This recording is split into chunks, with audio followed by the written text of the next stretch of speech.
Social media and targeted ads go hand in hand in testing your willpower. It's usually some mobile game that promises you the world and then some, or it's some kind of subscription service that's filling in some niche. Either way, you're constantly being sold something, and quality control is not their prerogative. This is why you'd assume that subscription services / specialty loot boxes are a fad of the past, especially with the decline of Loot Crate, the most popular loot box that dominated the YouTube space. There was one for general pop culture, video games, and comic books, so no matter where you looked, a YouTuber you watched would parrot the phrase, "This video was sponsored by Loot Crate." The problem with Loot Crate or any derivatives of it was the fact they'd be paying a premium price for the possibility of something you want. So it would be a cool one-time purchase before you cancel your subscription, which is probably why these services have gone the way of the dinosaur. Nowadays, they just fill a space in the gaming section of your local Target, but these focus on specific franchises that will make the one-time purchase worth it. The pandemic saw the rise of book talk and the resurgence of book buyers and bookstores. Now most stores are selling the most talked about books with editions that lure book lovers from all around. So it wasn't a surprise when book subscription services started to flood everyone's social media feed. The two popular examples are Fairy Loot and Book of the Month. Fairy Loot offers limited edition hardcovers with original art, sprayed edges, and knickknacks. Fairy Loot, like Book of the Month, also invests in debut authors and offers the same kind of treatment they give a re-release of a best-selling novel / series. Book of the Month also offers hardcovers, but it's more curated to popular authors, debut novels, and books that are in the zeitgeist. Their covers are usually just the normal retail cover, but with the Book of the Month logo on the top left. The binding of the book, below the dust jacket, has the day and year branded, which gives the release of this a value of some kind. Both services cash in on the brand's cachet, and the fact that if you miss out on a limited edition novel, you'd have to pay triple the amount on third-party websites. With that being said, a symptom of this resurgence in specialty subscription services are the branches into select niches of a certain interest. One of those niches is comic books, which brings us to the subject of this video, POW Vintage Comics. Before I get into the topic proper, I want to make one thing clear. The point of this video is to criticize the company in the hope that they grow and become better. I'm not here trying to get them shuttered down, nor is it a hit piece. These are the experiences that I and most of the people who ended up using the product. I'm saying this because the company does some good things and they just opened this year. So with that being said, let us get into it. What is POW Vintage Comics? Chapter 1. What is POW Vintage Comics and their website? Created in 2023 and having a small start in 2022 around the end of it, POW Vintage Comics offers one vintage comic a month for $14.95 with free shipping. Vintage, according to them, are comics that range from the 1960s to the 1990s. All their comics come from their warehouse in North Carolina, which total in 20,000 comics in total. They do admit that their comics can come either damaged, they use the word experience, or in mint condition. Their website states, "The reserves we have are from real people. Some comics are in mint condition, while others show their experience. All comics are from the early 1960s to 1990s. This is the first red flag of this service. Of course, when you're selling anything vintage, the product can be damaged in any way. Even the best looking book can have something that shows its age. But when you're charging $14.95 a month for a single book, it makes people weary of subscribing for longer than a month. The idea of getting a random book is a curiosity, not a marketing ploy. The website and the service thumbnail is also an issue. It shows comics that are either expensive or rare. You don't see other kinds of books, which feel like a way to convince people to play this from a gacha. The photos they use seem to be scans of the books they have physically. It shows the age of the book, which is good, but then there's the photo of Batman #1. The white borders show that they just searched the comic on Google and just plastered whatever they found. When you see how the cover actually looks, there are no borders. But when you see the thumbnail for the Hollywood Reporter article, Batman comics sells for $2 million, bam, those borders are present. That's a red flag, especially when you boast the 20,000 books that you have, but you can't scan or get a high quality photo of your copy of Batman #1. Hold that thought. Thanks to Neosci, it has come to my attention that one of the comics presented here is not even a real comic. This is Avengers number 156, as presented by the POW Vintage Comic website, and this is the actual Avengers number 156. The comic presented by POW Vintage Comics is actually a fan-made poster for the film Avengers Age of Ultron, but done in the style of a vintage comic book. Neosci and I couldn't find the original creator of this, but this is a gigantic red flag. Since we don't know who created this artwork, either it is photoshopped or drawn, I like to say that if you know who created it, or are the one who created it, reach out in the comments below. Out of the 20,000 books that you boast to own, you couldn't have scanned the real comic cover back to rip someone else's work? This is a huge blow to your credibility as a company and is done to dupe people into thinking it's the real thing. I am more knowledgeable about comics than Neosci, his words not mine, but he caught this way before I did. This means that this could be dangerous to both new collectors and possibly older ones. With a service that's wholly based on the art of the gachapon, this makes investing in the service more sus than a character from Among Us. So essentially, half of the lineup that's meant to entice people is fraudulent. The Batman #1 photo is possibly being taken from an article, and the Avengers comic doesn't even exist. Speaking of the 20,000 books that they own, they state that they limit their subscriptions because of it. So is this a limited time business? They don't state as much, but it hints at it, which is another way to get you to invest in their product. The problem is that when people don't commit to the service, you don't know how long you're going to last. This isn't an assumption either, because even if you don't check the reviews online, we'll talk about those later, the website boasts 2 customer testimonials. We're 8 months into the year and there are only 2? And how are they getting these testimonials? On the website, there's no way to comment on a forum, there's just a subscribe button. This is another issue, but we'll put a pin on it for now. The testimonials from a guy named Danny G, which is the same name as that infamous Xbox 360 voice message. Smevik Birmingham, if you want the fucking brawl, come down Smevik, ask for Danny G, I'll come out my house and I'll break your fucking legs, you little prick! And Seth T. Danny G says, simply the coolest comic book subscription service. And Seth G states, truly blown away. They sent me the Amazing Spider-Man number 50 and I sold it for $200. These names seem fake considering how they feel taken out of context, and Seth's testimony is just a way to show that if you get the service, you could get a book that can make you a profit.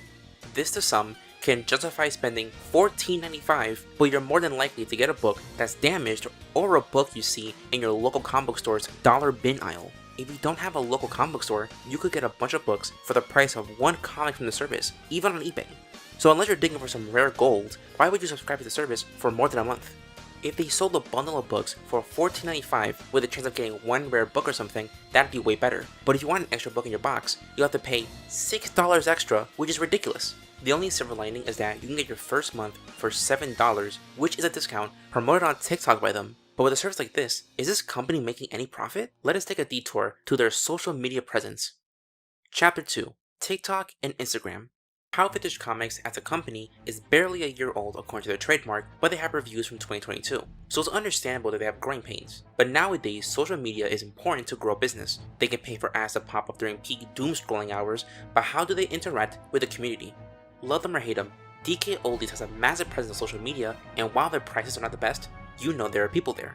Your order can be on a TikTok video that goes viral and can create a parasocial-esque relationship with the employees, on top of knowing that your order is being prepared with care, debatably. But on both Instagram and TikTok, Pow Vintage Comics is pretty much dormant.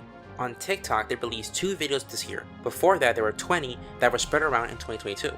Most of their videos are them showing their long boxes and describing what they do. One of them boasts that they have over 250 subscribers. They do giveaways from time to time to correlate with the film's release. There's evidence that they have valuable books and key issues, which is nice. But man, they showed things that left me shaking my head. I know they said that some of their books can be damaged, but one of their TikToks shows a book without a cover. Can you imagine paying $14.95 and getting a book without a cover? That's bonkers. Another of their TikToks might have doxed someone? It could be a fake address, but I was left flabbergasted.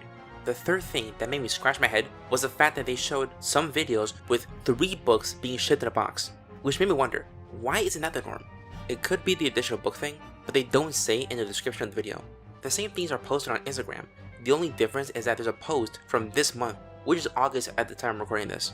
The only cool thing is that they show off how they package the comics. While a friend of the channel, Neosai, pointed out that there's no protective bag over their package, they use Gemini packaging cases, which are the premier packaging option for comics. So at least your books are getting to you safely. Social media wise, they should be posting constant content and engaging with the community. They have DMs open, which could be great for questions, but they don't answer. They don't even answer the email they listed on their website, which leads to... I want to take a moment to thank those who got this far in the video. If you like this video and want to see more, leave a like, subscribe to the channel, and don't forget to click the bell so you don't miss the next video. Engagement helps the video get shown to more people, so I'd appreciate it. Now back to the show. Chapter 3. User Reception. As I've mentioned previously, Pow Vintage Comics does not have a forum page or a way to leave reviews about their service on the website. So when trying to see if this is worth the investment, you have to look around. Oddly enough, on the official DC website, there are reviews for the service littered around the community forum section. The consensus there mirrors my exact thoughts. The service is too much of a gamble for a book that will be placed in a dollar bin at any local comic book store. One person on the forum page recommends a couple of alternatives, which range from going on eBay to going to comic conventions. Again, there are also comic stores if there's any close by. It also brings to light that some retailers buy comics in bulk just for the purpose of reselling. so getting anything valuable or interesting is not likely, but not saying that it will never happen.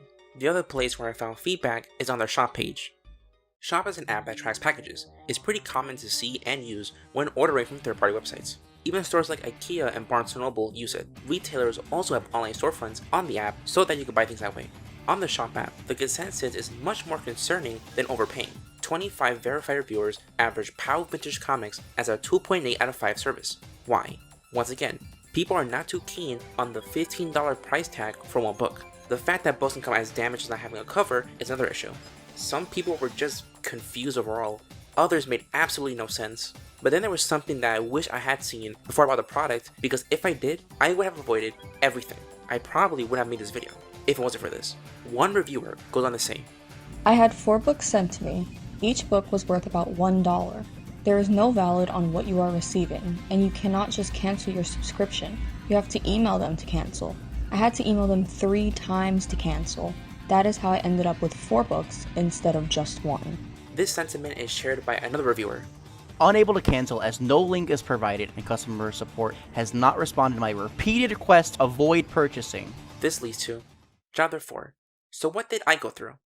Like everyone else, I was curious. Book of the Month and Fairy Loot were cool services for books, so the idea of a subscription service for comics seemed even cooler. So I took the plunge, used a coupon that prevented me from spending $15, and waited for the book to come. 6 days later, I got my package, and I was underwhelmed.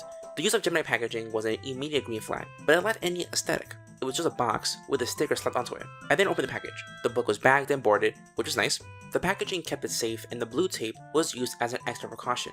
The blue tape could mess up the bag, but since I had extras, I didn't really mind too much. The book I ended up getting was The Incredible Hulk issue 388. It doesn't go for too much money, but compared to its cover price of $1, you can get it on eBay for up to $12. A graded copy could go up to $60. It's also the first appearance of the supervillain Speed Freak. I didn't know who he was until I found out that he died in the first issue of the Marvel event Civil War. This means that I now own his birth and death, which is funny, I guess, I don't know. The condition of the book wasn't awful either. There was some light damage on the bottom of the spine, the top back of the spine, and the lower back left. The pages aren't yellow, which is pretty cool. From that perspective, it's not a complete dud, but I wasn't really interested in continuing after my initial month. If the story ended here, I would have made this video. It would have stayed as a fun experiment and nothing more. But then I tried to cancel my subscription. On the website, there's just the homepage. There's no way to log into your shop account or any account homepage. So how can you cancel your subscription? I mentioned that they provided an email, but I shot them 3 emails and didn't get a response for days. I tried DMing them on TikTok and Instagram, but they never responded. I checked the shop app to see if I can cancel it from there, but it just sent me to the homepage of POW Vintage Comics. At one point, I even called my debit card holder and asked if they could block the merchant from charging my card in the future. But the bank told me that they could only cancel my card and send me a new one. But that wasn't in the cards at the time, no pun intended. I was angry, frustrated, and worried that I got destroyed by a scam company. I was tempted to just let them take my money and suffer the consequences of my actions. But I went back to the shop app page and clicked the link to POW's website, and it led me to a screen where I could log to my account and cancel my subscription. I swear that I heard the angels singing because I could finally free myself from this personal hell of the month. I canceled my account, all was right with the world, and 20 pounds of impending debt slid off my shoulders. Then I got angry. So, are you telling me that I had to access this website's version of the McDonald's secret menu to cancel my subscription? What if I didn't buy it with the shop app? How would I have then canceled my subscription? Whose fucking idea was that? Seriously. Because on the actual website, there's only the homepage and a tome of terms and services. There's no login button, there's absolutely nothing. How are you going to operate a service where I need to go on an adventure of extreme anxiety to cancel your service? And what's worse is that people had to email them to cancel it when they ghosted me the entire time. Are those 250 subscribers there by choice, or are they held hostage? And that's when the word scam officially entered my mind. Because technically, you get what you ordered, but when your internal system is so messed up that subscribers can't pull out, then you're scamming them. A couple of days after canceling my subscription, I got a response to one of my 3 emails. The email goes on to say, Hey, are you dissatisfied with the service? We can offer you an extra comic each month for 6 months if you choose to stay on. We are a small business that just wants to get awesome comics in the hands of vicious comic lovers. Let us know. Thanks! Anger left me after reading this email because the company is relatively new and this could be a symptom of growing pains. The use of Gemini packaging, the fact they bag and board their books, and of course the free shipping are nice pros. but their cons are way too big and ugly to ignore, even if the people behind the company have their hearts in the right place. Importantly, they need to implement a clean way to cancel your subscription to the service. Sending emails and DMs to deaf ears is horrendous and unprofessional. They should show and scan the actual comics that they have to promote their service instead of using third-party/fan-made sources. They need to put people in charge of handling their emails and social media presence. They need to sweeten the pot to make people feel justified in paying $14.95 a month. This could be done by adding more books to the box, especially if the books are damaged. Maybe you can add a variant cover or a polybag book if you have any. Add a bit more protection to the package. The Gemini packaging is safe, but a cover would be extra safe. These things, once implemented, will help you guys in the long run. I don't want their shop to close, but instead I want them to succeed and do better, even if they screwed me over. If they don't improve their service within a year, then let this be a buyer's beware. Thanks for watching. I'd like to thank my friends for voicing some of the quotes in the video. They are Neosai, Hachi, Odd But Okay, Ray, and Jenny. Their socials will be linked here and in the description below. I'd also like to thank my patrons, Leo Crit and Richard White for supporting the channel, and for $1 a month, your name will show up here. If we get the 5 patrons, I will subject myself to 50 Shades of Grey, the novel, to you all, either as a review or a reading of a spicy scene. With all of that in mind, love you guys and shamalamoomoo.